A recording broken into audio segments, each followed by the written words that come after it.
हाथी का लहू न पी लूं। और आप देखें कैसी छीना झपटी, दोनों में कैसा युद्ध है। द्रौपदी में, पांचाली में और भीम में। भीम कहता है कि पूरा मुझे इसका लहू पीने दे कि मेरा पेट भर जाए, मैं प्यास तो मिटाऊं अपनी।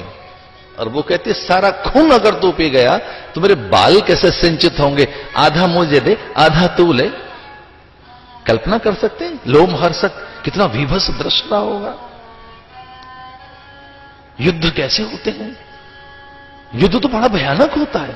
खंग बंग पाश भेरी भिंदीपाल खड़ग मुदगर अस्त्र शस्त्रों की वर्षा होती है जहां युद्ध।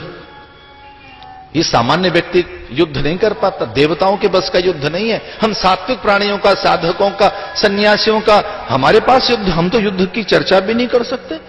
बेचारे देवता युद्ध नहीं कर पाते, गिरिकंदराओं में वो भागते हैं। यम वरुण कुबेर आदि को युद्ध करना कहां आता है। पलोमा वर्ष पर बाद नमूची और बलि से घबराकर, असुरों से भयभीत होकर वो गिरिकंदराओं में भागते हैं।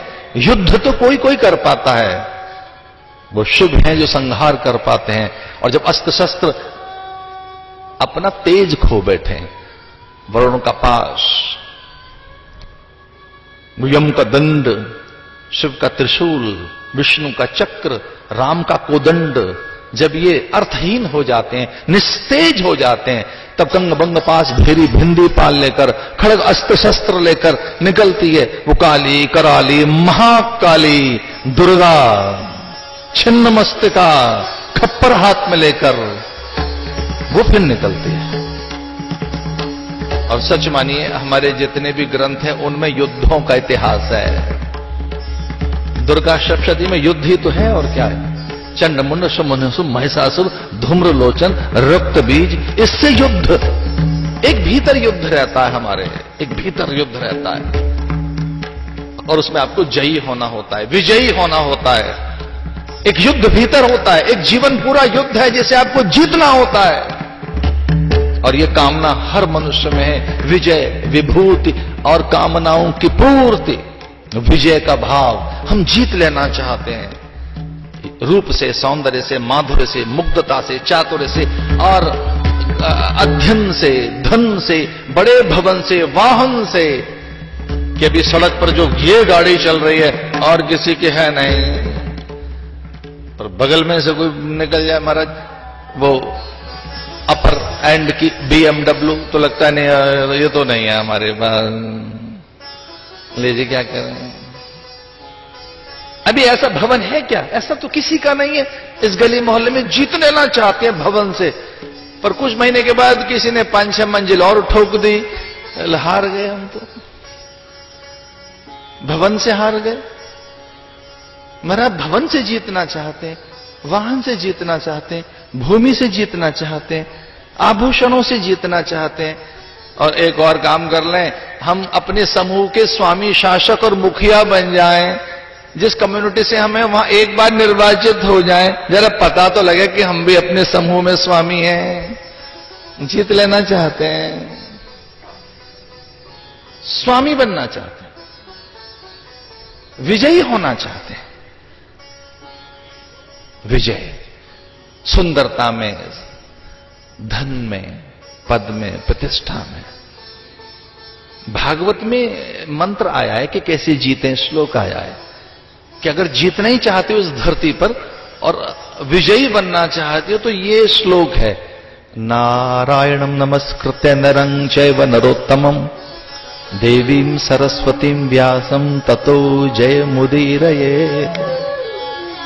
जय चाहते हो, विजय चाहते हो, उल्लास चाहते हो, उमंग तरंग चाहते हो, तो आइए इनके शरण में आओ।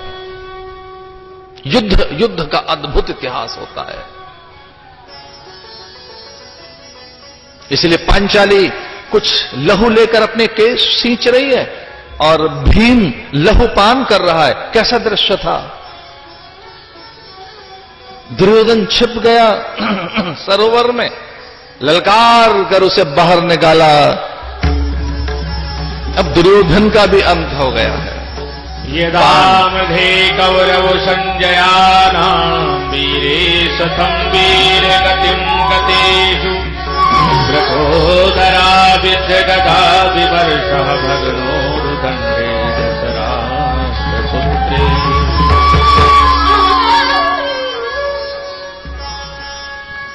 विजय हाथ लग गई, समूची वसुधा का वैभव हाथ लग गया। अनेकों सम्राटों के शीश झुक गए, उन्होंने मुकुट धरती पर रख दिए। अब समूची धरती के शासक युधिष्ठिर हैं। लेकिन एक सुंदर सा समाचार अंतःपुर से आया, और सच में यह समाचार सबको सुख देता है। वाइल्ड लाइफ पर जिन्होंने काम किया है, ऐसे लोगों ने बताया है कि जब प्रसव की पूर्ति होती है तब मादा हर्षित होती है, वन उपवन में एक उमंग आ जाती है। वो तितली हो, झींगुर हो, कपोत हो, कागा हो, कोकिल हो, हिरण हो, वृषभ हो, कोई भी हो, जब बालक का जन्म होता है तो एक प्रसन्नता छा जाती है, प्रसन्नता छा जाती है। जन्म से पूर्व में प्रसव की पीड़ा हो सकती है, लेकिन प्रसव की पूर्ति में प्रसन्नता है। प्रसव के बाद मां को प्रसन्नता मिलती है, मातृत्व होने का एक सुख। उत्तरा ने बालक को जन्म दिया है, जिसकी प्रतीक्षा की जा रही थी। ये सब बूढ़े, और एक उनके बीच में से एक बालक का जन्म हुआ। अभिमन्यु का बेटा, एक ऐसे बालक का जन्म हुआ जिसकी बड़ी तैयारी की गई गर्भकाल से ही, और उसी के पीछे पूरे के पूरे कौरव लगे हुए थे। महाभारत आप ढंग से पढ़कर देखें तो सबका ध्यान था कि वो बालक कैसा होगा। अश्वत्थामा ने तो उसे मारना चाहा, अश्वत्थामा ने गर्भ का ही नाश कर दे, ब्रह्मास्त्र चलाया। भगवान ने रक्षा की उस गर्भ की। गर्भ की रक्षा हो, चौथे मास में पूजा की जाती है, उसे पुंसवन संस्कार कहते हैं। गर्भ उन्नत कोटि का रहे और बालक का जन्म हो तो वो पूरा पूरा सुखी रहे, स्वस्थ रहे, उसकी प्रतिभा और मेधा सुरक्षित रहे, उसकी प्रज्ञा में अभाव न आने पाए। इसलिए 7वें महीने में एक संस्कार किया जाता है, उसका नाम है सीमंतोनयन संस्कार। महत्वप्रोतप्यमाना परिमेताहारा एकांतशीली जणांद बगराकृति। बालक के जन्म के समाचार ने वैराग्य पैदा कर दिया। युधिष्ठिर के मन में त्यागने की भावना पैदा हो गई। मुकुट उतारकर धरती पर रख दिया, बस बहुत हो गया। अब हिमालय जाएंगे, उत्तराखंड जाएंगे, उत्तर की ओर जाएंगे। उत्तर की ओर का अर्थ अब जीवन के उत्तर चाहिए, उत्तर। एक पश्चिमी कोई दार्शनिक हुए मैक्स मुलर, और उनके विद्यार्थियों ने उनसे पूछा था कि जीवन के सारे प्रश्नों के उत्तर कहां हो सकते हैं।